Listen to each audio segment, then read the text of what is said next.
రేపు జూన్ 23వ తారీఖున పార్టీ ఆదేశాల మేరకు యువత పోరు అనే కార్యక్రమం రాష్ట్రంలో ఉన్న ప్రతి జిల్లా కలెక్టరేట్ల దగ్గర పెద్ద ఎత్తున యువత మరియు నిరుద్యోగులందరూ పాల్గొని ధర్నా చేసి కలెక్టర్ గారికి వినతి పత్రాలు ఇవ్వడం జరుగుతుంది.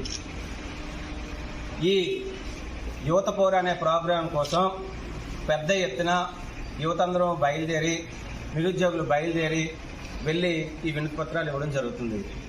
అయితే ప్రభుత్వం వచ్చి సంవత్సర కాలం అయినా కూడా నిరుద్యోగ వృత్తి ఈ రోజు వరకు ఇవ్వకపోవడం, డబ్బులు లేవు అని చేతులెత్తేయడం చాలా దుర్మార్గం.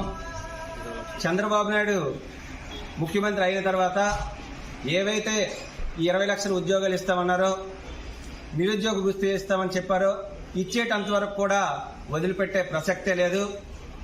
ప్రజల్లోకి ప్రతి ఒక్క కార్యక్రమాన్ని కూడా పార్టీది తీసుకుని వెళ్తుంది.